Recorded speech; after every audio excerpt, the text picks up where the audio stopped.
तो hey guys आ गए अपन वापस लेवल अप इन पास्ट के एपिसोड 66 को लेकर। जैसा कि लास्ट एपिसोड में अपन लोगों ने देखा था कि योसंग और योंगचो में फाइट स्टार्ट हो गया था, जहां पे योसंग योंगचो पे अपना फायर और कोल्ड वाला दोनों से अटैक कर देता है। अब एपिसोड 66 स्टार्ट करने से पहले हम लोग इंट्रोड्यूस कर देना चाहेंगे अपना न्यू मेंबर्स को। तो सबसे पहले हमारे अक्षय डी भाई, आपका बहुत बहुत स्वागत है। और दूसरा हमारा होरो फैमिली, आपका भी बहुत बहुत स्वागत है मेंबरशिप के ग्रुप में। तो चलिए अपना एपिसोड यहीं से स्टार्ट करते हैं। तो एपिसोड 66 वहीं से स्टार्ट होता है जहाँ पे हमारा योसंग और योंगचो फाइट कर रहा होता है। योसंग अपना फायर और कोल्ड दोनों का टेक्निक योंगचो पे अमला कर देता है। योंगचो उसको देखता है और बताता है क्या ये कैसा पॉसिबल है, ये एक ही टाइम पे फायर आर्ट और आइस आर्ट दोनों यूज कर रहा है, क्या इसके पास दो हर्ट है? ये बोल के योंगचो अपना पावर रिलीज करता है और ट्रांसेंडेंट क्यूआई डोमेन से उसको पीछे ठेल देता है। योसंग भी पीछे जाता है, सब लोग हैरान हो जाता है। फिर योंगचो जाता है उस पर अटैक करने के लिए अपना बहुत ज़्यादा powerful technique luxurious plum blossom का 7 टेक्निक से योसंग पे हमला कर देता है। योसंग भी देखता है, उसका अंदर चल जाता है हमला। योंगचो उसको बताता है कि मैं तुमको हर तरह से बहुत ज़्यादा ओ करता हूँ, क्योंकि तुम्हारे वजह से मैं लग्जरियस प्लम ब्लॉसम स्वord चलाना सीखा और तुम्हारे वजह से मैं ट्रांसेंडेंट क्यूआई डोमेन मेरे को मिला माउंट ली में। योसंग भी उसको रोक रहा होता है उसका अटैक का और बताता है योंगचो उसको कि अगर ऐसा है कि हेवंस ने तुमको मेरे लिए भेजा अर्थ पे ताकि तुम मेरा मदद कर सको, तो शायद यही है तुम्हारा इस जीवन का कथा। और बताता है कि मेरे को यही लगता है कि जो विल्स है हेवंस का, वही मैं हमेशा सोचते रहता हूँ इस बंदे के बारे में, योसंग के बारे में, कि ये जो बास्टर दांग योसंग का एग्जिस्टेंस है ये मेरे को थोड़ा सही नहीं लगता है। क्योंकि मैं कितना ज़्यादा सर्कुलेशन ट्रेनिंग कर रहा था जब माउंट ली में, वहीं पर मेरे को ट्रांसलेंट क्यूआई टेक्निक मिला था। जब फर्स्ट टाइम मेरा स्पेयरिंग हुआ था योसंग के साथ तो उसमें मैं हार गया था, लेकिन जब मेरा इसके साथ दूसरा स्पेयरिंग हुआ था वहाँ पे इसने सोचा कि हम लोगों का स्पेयरिंग ड्रॉ हो गया, लेकिन मेरे तरह से वो स्पेयरिंग मैं ही हारा था, क्योंकि मैं बहुत ज़्यादा सफ़र और स्ट्रगल करके वहाँ पे गया था और बहुत ज़्यादा नया नया सेंटलेस रिलम तक अनलॉक करके उसके पास गया, फिर भी मैं जीत नहीं पाया। और उसका स्किल जब भी मैं उससे लड़ता हूँ मेरे को लगता है क्या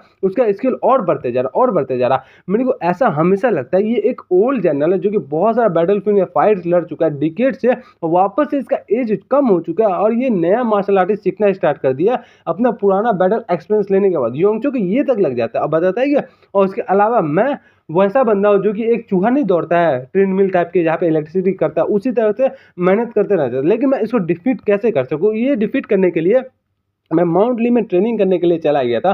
तब वहाँ पे मेरे को रियलाइज़ हुआ कि माउंट ली में ट्रेनिंग हॉल का दो जाने का रास्ता है। सबसे पहला रास्ता सीढ़ी की तरफ से और दूसरा रास्ता डायरेक्ट क्लिफ है। अगर मेरे को इसको सरपास करना होगा तो मेरे को क्लिफ के रास्ते से जाना पड़ेगा। अगर कहे कि ये भी होता तो वो भी क्लिफ के रास्ते से जाना पड़ता। ये बोल के क्लिफ के रास्ते जाना स्टार्ट करता है, लेकिन जाते जाते बीच रास्ता में इसका पैर फिसलता और ये नीचे गिर जाता है। सोचता है क्या मेरा लाइफ इतना छोटा सा बात के लिए ख़त्म हो जाएगा, मैं बिना उस बास्टर योसंग को कुछ सबक सिखाए बिना मर जाऊंगा, ये मेरा डेथ एंड होने वाला है। लेकिन ये बोल के नीचे एक गाछ आता है उसको पकड़ लेता है। बताता है क्या चलो यहाँ एक प्लम ब्लॉसम का ट्री है जिसकी वजह से मैं बच गया और मैं यहाँ पे सर्वाइव कर पाया। लेकिन यहाँ पे एक मिडिल ऑफ गाछ की मदद से मेरे को वहाँ पे एक लकी इनकाउंटर हुआ जहाँ पे एक केव था, वो एक सीक्रेट केव था जहाँ पे मैं इमेजिन भी नहीं कर सकता इतना ज़्यादा अच्छा लकी इनकाउंटर मेरे को मिलेगा। वहाँ पे मेरे को ट्रांसेंडेंट क्यूआई डोमेन टेक्निक मिला। ये हमारा योंगचो सोच रहा होता है। योंगचो प्रेजेंट का फाइट में दिखाया जाता है जहाँ पे अपना वही टेक्निक का यूज़ करता है। बताता है ये देखो मेरा पावर, ये बोल के सारा ब्लॉक्स होता है सबको हवा में उतार देता और सबसे योसंग पे अटैक कर देता। बताता है क्या यही पावर है। योसंग भी हैरान हो जाता है। तो वही बोल के ग्यू बताता है कि बहुत ज़्यादा हो गया, यहाँ इनफ हो गया। जैसे जाता है रुकाने के लिए तो पीछे से हमारा बुद्धा आता है उसको रोक लेता है। तो ग्यू बताता है कि क्या होना चाहता है, क्या तुम मेरे को जाने नहीं दोगे? तो हमारा बुद्धा बताता है क्या यहाँ पे तुम ऐसा बंदा नहीं हो कि तुम यंग मास्टर योंगचो को रोक सको, क्योंकि तो हमारा ग्यू बताता है क्या कि तुमको लगता है कि योंगचो है वो योसंग से ज़्यादा स्ट्रांग है, अगर इस छोटे मोटे बातों से तुमको करना है लेकिन वो रहने दो, चलो इसको छोड़ देते हैं, मेरे को जाने दो यहाँ पे। तो हमको बताता है कि तुमको लगता है अगर योंगचो अपना ट्रांसेंडेंट क्यूआई डोमेन और लग्जरियस प्लम ब्लॉसम दोनों मिला के अटैक कर दे तो मैं जो बुद्धा हूँ इंडेस्ट्रक्टेबल बुद्धा, मैं भी उनको रोक नहीं पाता। क्या तुमको लगता है क्या तुम उनको रोक पाओगे? तो तुम कैसे उनको रोकने वाले हो? जिसमें ग्यू बताता है तुम्हारा कोई बिजनेस नहीं है। ये बोल के बताता है पहले तो तुम मेरे को हराओ, उसके अलावा तुम उनसे जीतने का बात करना। तो जिसमें ग्यू बताता है हाँ हम मेरा और तुम्हारा पहले का कुछ हिसाब बाकी, चल आज उसको यहीं पर खत्म कर देता है। ये बोले दोनों फाइट करने जा रहा होता है, वहाँ पर हमारा मिस्चो आ जाते हैं। बताते कि आप दोनों यहीं पर रुक जाओ। और वैसे भी हमारा जो यंग मास्टर योंगचो था वो पहले अटैक किया था योसंग पे और अभी तो उसको मारने का भी ट्राई कर रहा है। क्या हम लोग को उसको रोकना नहीं चाहिए? अब तुम सबको मिलकर उसको रोकना चाहिए। वहाँ पे हमारा वापस से योंगचो का सीन दिखाया जाता है। यहाँ पे योंगचो बताता है क्या तुमको मैंने पहले नहीं बताया था? शायद नहीं बताया था। ये जो प्लेस है ये हमारा 9 ग्रेट सेक्ट और 1 क्लैन जैसा नहीं है इसका फ्रंट यार्ड में, ये दूसरा ही प्लेस है, समझ नहीं? ये बिल्कुल सामने आ जाता। बताता है क्या तुम यहाँ पे एक हीरो जैसा है, लेकिन यहाँ पे दिखता है कोई भी तुम्हारी मदद नहीं कर पा रहा है। क्यों? तुमको समझ में आ रहा है कि यहाँ पे कोई भी सडनली तुम पे सडनली अटैक किया जिसमें तुम्हारा कोई गलती भी नहीं था, फिर भी यहाँ पे कोई कुछ नहीं बोला था। यहाँ पे मिस चश्मिश बताती है कि यहाँ पे तुम लोग क्या कर रहे हो, तुम लोग सब मिलकर उनको रोकने क्यों नहीं जा रहे हो। जहाँ पे सारा बंदा चुप रहता, फिर एक बंदा बताता है क्या इस बास्टर्ड के प्लान की वजह से मेरे कॉमरेड्स, मेरे ब्रदर्स लोग मर गए थे इस प्लान में। जहाँ पे हमारा मिस चश्मिश बताते हैं तुम किसको ब्लेम कर रहे हो।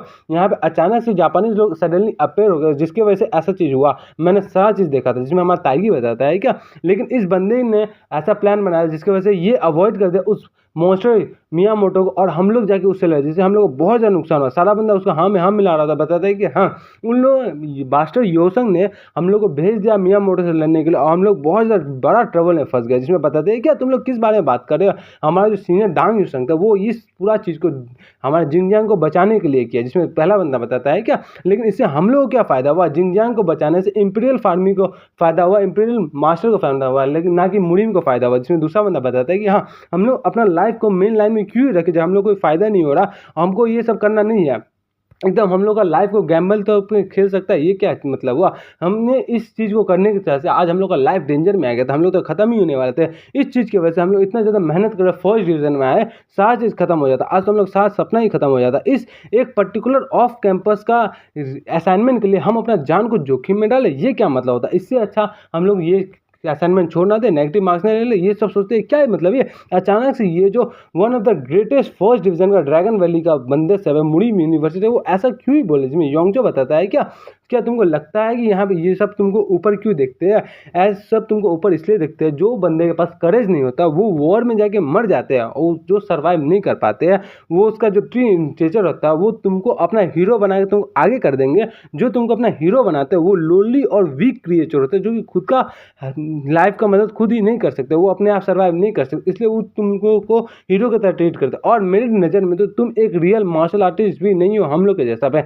ये बोल के यूसंग को सारा बात सुना रहा होता है। हमारा सोसो डार्लिंग सोचते हैं कि यूसंग डार्लिंग क्या कर रहे हो, तो अपना हिम्मत अपना जलवा दिखाओ डार्लिंग। तो ये बोल के यूसंग बताता है ओ तुम्हारा मतलब ये है, लेकिन मेरा जो पता है हीरो का मतलब यही होता है जो कि वीक को बचाता है और उसको रिस्पेक्ट में उसको कुछ नहीं चाहिए होता, समझ में आया। तो योंगचो देखता है कि अचानक से इसका वही एक्सप्रेशन जो लास्ट टाइम देखा था, यहाँ पे यूसंग बताता है कि चलो मैं तुमको एक बार और लेसन सिखाता हूँ। ये बोल के अपना स्पेशल स्किल इस्तेमाल करता है ट्रांसपोजिशन। योंगचो भी सोचता है कि मैं वही सोचा था ये अपना स्पेशल स्किल ट्रांसपोजिशन बारो यूज़ क्यों नहीं कर रहा है। आगे बताता है उसके पीछे आके जो हीरो है वो कोई ऑर्डिनरी पर्सन नहीं होता, जो कि ऑर्डिनरी पर्सन नहीं कर पाता है वो जो पर्सन कर पाता उसको हम लोग हीरो बोलते हैं। ये बोल के उसके पीछे आ जाता है, योंगचो उस पर अटैक करता है, वो वहाँ से गायब हो जाता है। फिर योंगचो और स्पिन अटैक करता रहता है, बताता है क्या अगर तुम इस बार अपना ट्रांसपोजिशन टेक्निक भी यूज़ करो तभी मैं नहीं तुमको जीतने दूंगा। ये बोल के आसपास अटैक करने लग जाता है अपना कुल पूर्ण भूषण से।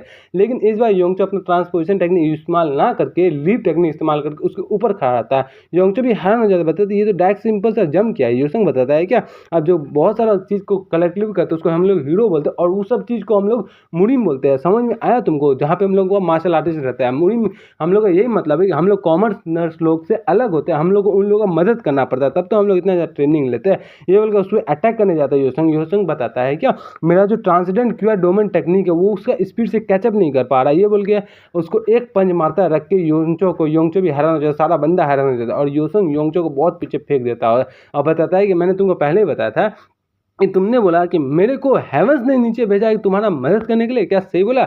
यस, तुम एकदम 100% सही भेजो। मेरे को हेवंस ने नीचे भेजा है ताकि मैं तुम्हारे जैसे लूजर को ये बता सकूं कि क्या लेसन होता है क्या नहीं होता है। मैं तुमको यहाँ पे लेसन सिखाने आया, समझ में आया? ये बोल के उसको बताया उसके पास एक आयरन स्किल आया था जो कि बहुत सारा मिशन करते हुए बैंडेज लोग को हराने के दौर पर इसको मिला था, जिसका रिफ्लेक्ट के तौर पर इसको स्किन में कम चोट लगेगा। जैसे हम लोग इंडस्ट्रियल बुद्धा नहीं है वैसा सेम। ये बोल के बताता है कि इसका जो लेवल होता है वो 5 तक लेवल होता है बहुत सारे मिशन करने के बाद, और इसका जो माउंटेन वाला स्पीकिंग माउंटेन होता है वो भी बहुत ज़्यादा स्किल होकर लेवल 8 तक पहुंच गया होता है। और बताता है इसका अब ये 2 टाइप का टाइटल एक साथ यूज़ कर सकता है, पहला मास्टर ऑफ डक वॉकिंग और दूसरा ड्रैगन और फिनिक्स एग्जाम का चैंपियन का, दोनों टाइटल यूज़ कर सकता है। अब इस एज में योंगचो जो है वो बहुत ज़्यादा ताकतवर हो गया। इस एज में योसंग का खिलाफ कोई भी बहुत ही कम बंदा है जो कि इसके कंपेयर में आ सकता है। योसंग इस एज में बहुत ज़्यादा मॉन्स्टर बन गया, लेकिन उसका अपोनेंट योंगचो है जो कि बहुत ज़्यादा स्किल्ड है वो भी, इसलिए योसंग को अपना अपना जो फायर पावर है, जो कि ब्लेजिंग एम्परर पंग का ग्रैंड आर्ट है, उसको इस्तेमाल करना पड़ा, क्योंकि ये जो आर्ट है अभी इसमें यूजंग बहुत ज़्यादा कैपेबल नहीं हुआ पाया, इसका बहुत ज़्यादा कम प्रोडक्टिविटी निकल रहा है। लेकिन इसके बावजूद इसमें पूरा अटैक से यूजंग योंगचो को मारा है, जिसकी वजह से योंगचो को कभी ये पंच भूलेगा नहीं, हमेशा ही इसको याद रखेगा। ये बोल के बताता है आज मैं उसको एक पंच मार दिया, ये तो 100% इस पॉइंट को याद रहेगा। लेकिन इसके अलावा इसने एक ट्रांसडेंट क्यूआर डोमेन टेक्निक तो लिया, जिसकी वजह से माउंट वर्सेट का टेक्निक बहुत ज़्यादा अच्छा बन गया और बहुत ज़्यादा पावरफुल बन गया। और इसके बाद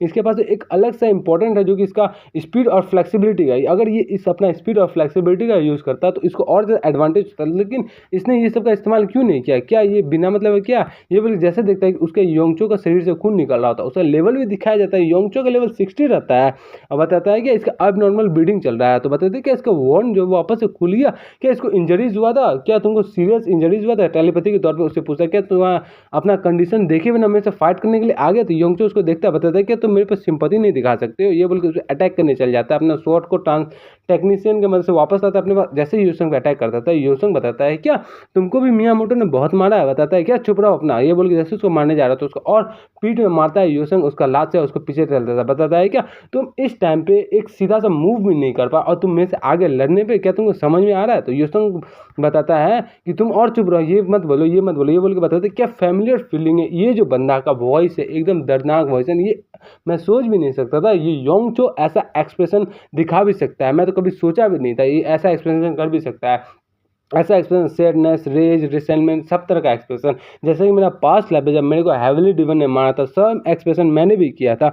वहाँ पे मेरे को जब डेथ आने का एक्सप्रेशन रहता है, वो हमेशा अंदर से एक एक्सप्रेशन आता है जहाँ कर सकता है। योंगचो जो है वो वन ऑफ द स्ट्रॉन्गेस्ट फ्लम बर्सन टेक्नीशियन है, जो कि one of the best genius है, जो कि मुड़िम में जिसको कोई कैचअप नहीं कर पा रहा था। इसके पास शार्प नोज है, फेयर स्किन है, डीप प्लेजेंट वॉइस है, जो कि सब चीज़ है इसके पास, बहुत सारा अच्छा टैलेंट भी है। लेकिन उसके बावजूद ये हीरो कभी नहीं बन पाया। जब से बॉर्न हुआ इसके बाद अलग अलग फीचर्स हुआ था।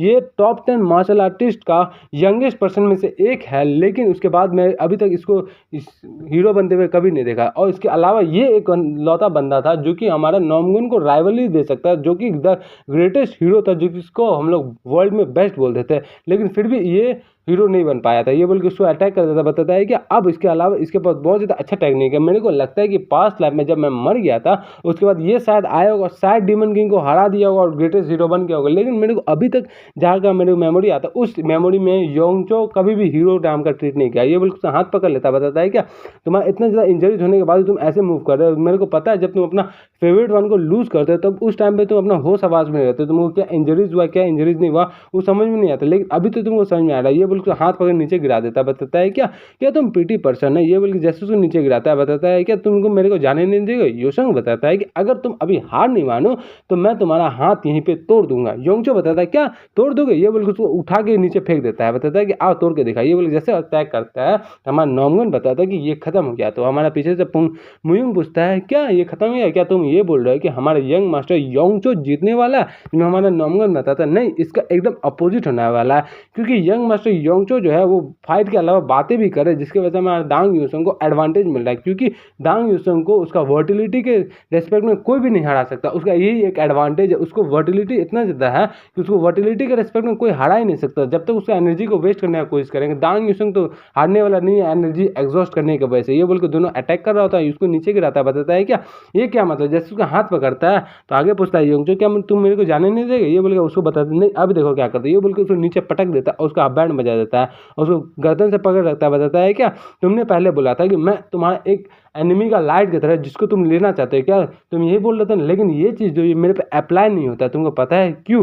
क्योंकि मैं कोई लाइट नहीं हूँ जिससे तुम स्टार्टिंग कर सको। मेरे को भी पता है कि फ्रेंड को लूज़ करने का क्या ही मतलब होता है। मैंने भी अपना फ्रेंड्स कॉमरेड्स सबको लूज़ किया जो कि मेरे पे ट्रस्ट किए थे और मेरे को फॉलो किए थे, जो कि मेरे को बहुत अच्छा से फॉलो किए थे। मैं कितना भी हार्ड ट्राई किया था लेकिन मैं उसको प्रोटेक्ट नहीं कर पाया था। ये जो मेमोरीज है मेरा हमेशा से मेरा माइंड में चलते रहता है और ऐसा कभी हुआ नहीं है, अब नहीं होगा, क्योंकि ये मेरा पास्ट लाइफ में हो चुका था, उसको मैंने ठीक कर दिया। लेकिन उसके अलावा ये जो मेमोरीज है ये मेरा माइंड में हमेशा से बैठा पड़ा है और इस मेमोरीज को मैं कभी हटा ही नहीं पा रहा हूँ। ये मेमोरीज मेरे को हमेशा याद दिला रहता है कि ये मेरा फेल है, मेरा फॉल्ट था, मेरा इनकम्पिटेंट के तरह से होता है। एक ऐसा ही चीज़ होता है जैसे मान लो किसी को घाव लगता है और घाव तो ठीक हो जाता है लेकिन उसका जो दाग होता है वो हमेशा रहता है। उसी तरह ये मेमोरी मेरे को हमेशा दिया रहता है। इसलिए मैं कोई लाइट नहीं हूँ, मैं एकदम लाइट नहीं हूँ, मैं शैडो ऑफ डेथ की तरह हूँ। योंगचो भी जो शांत रहता है। आगे यूसुंग बताता है क्या, तुमने बताया कि तुम्हारा जो गाय को जिसने मारा तुम्हारा कॉमरेड को, वो अभी भी इस वर्ल्ड में जिंदा है और हम लोग लड़ रहे आपस में। मेरे को पता है कि तुम मेरे से हेट करते, लेकिन फिर भी हम लोग को साथ मिलकर उस बंदे को हराना चाहिए जिन्होंने इस सारा कांड किया, हमारे कॉमरेड सबको मारा है। क्योंकि चाहे कोई पर्सन कितना भी लोनली क्यों ना हो, उसका भी फ्रेंड्स, उसका भी फैमिलीज होता है, उसको भी अपना फ्यूचर प्लान करने का सेम चीज़ करता है, उसको भी सेम पेन होता है जैसे हम लोग को हुआ, हम लोग तुम लोग। इसलिए मैं तुम्हारे पेन को सिंपैथाइज करना चाहूँगा। इसलिए तुमको ये समझना पड़ेगा कि अभी हम लोग साथ मिलकर जो मियामोटो उसको हराने का प्लान बनाना पड़ेगा और उसको हराना पड़ेगा। समझ में आया? योंगचो भी थोड़ा शांत रहता, अपना हार मान लेता है। जैसे वो हार मानता है, सिस्टम से डिंग डिंग करके मैच आता है कि आपने योंगचो को हरा दिया और आपको क्लास मिशन का न्यू मिशन मिल जाता है। योंगचो बताता है चलो चलते हैं, मेरे को यहाँ से जाने दो। ये बोल के वहाँ से निकल रहा होता है, बताता है इस बार भी तुम जीत गए। लेकिन ये जीत वो तब तक है तब तक जब हम लोग मियामोटो को हरा नहीं देते हैं। मियामोटो को हराने के बाद मैं तुमसे कभी नहीं हारूंगा। समझ में आया? ये बोल के वहाँ से निकल जाता है। जैसे निकलता है तो बुद्धा बताता है क्या, लगता है कि इस बार कुछ ज़्यादा ही आपको अपने आप को पुश कर दे। योंगसुंग उसको देख रहा होता है, बताता है क्या, लगता है इस बार का जो हमारा और तुम्हारा रिलेशन है कुछ ज़्यादा अलग है। क्योंकि पास्ट लाइफ में जो तुमने मेरे वाइफ को छीना था वो मैं इसलिए तुमसे चिढ़ा हुआ था, लेकिन मैं अब सोचूं तो मैं वो वाइफ का खुद का मर्जी था, वो मेरे को छोड़ के तुम्हारे साथ जाए। लेकिन अब लगता है मेरा तुम्हारा रिलेशन कुछ ठीक हो रहा है, लेकिन अब मेरे को उस चीज़ पे कोई रिग्रेट नहीं हो रहा है कि तुम मेरा वाइफ को लिए थे, मेरा वाइफ क्यों छोड़ता है। लेकिन जो तुमने बोला था कि द हेवंस का जो विल है, लेकिन वो एकदम महा फालतू सी बातें हैं। क्योंकि मैं पास्ट लाइफ मेरे को लगता है कि हेवंस का विल मेरे को ये बताना चाहता है कि तुम अपना पास्ट लाइफ को जो एनिमीज हो उन लोगों को जाके समझो। इसलिए एनिमल्स को रील को मैं ट्रूली रेडिकुलस करना चाहूँगा। ये बताता है कि इस पूरा रिलेशनशिप को एकदम अच्छा से ख़राब करता था, लेकिन मेरे को अभी बहुत ज़्यादा अच्छा लग रहा है तुमसे। मैं एकदम वन ऑन फाइट करता है, मेरे को बहुत ज़्यादा अच्छा लगता है योंगचो से योसंग फाइट करता है जब। मैं हमेशा नाइस गाय की तरफ कभी भी ख़राब नहीं रहूँगा, लेकिन जो भी गाय ख़राब रहेगा मेरे प्रति मैं उसके तरफ कभी नाइस नहीं रहूँगा। ये बोल के मियामोटो को सीन याद करता है, क्योंकि ये एकलौता बास्टर है जो अभी तक जिंदा है और इसको हराना बहुत ज़्यादा मुश्किल है।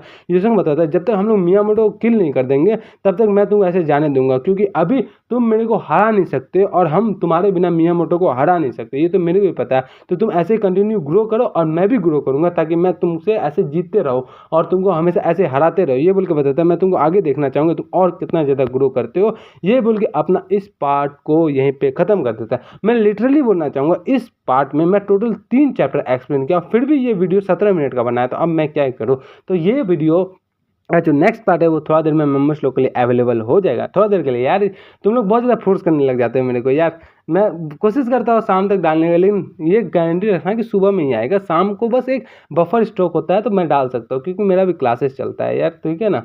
तो चलिए, तो मिलते हैं नेक्स्ट वीडियो में। मेम्बर्स के लिए ऑलरेडी वीडियो अवेलेबल है और आप लोग जो है इन लोगों को देखेंगे तो आपको शायद वीडियो परसों सुबह मिलेगा। तो चलिए मिलते हैं नेक्स्ट वीडियो में, तब तक के लिए बाय, सी यू।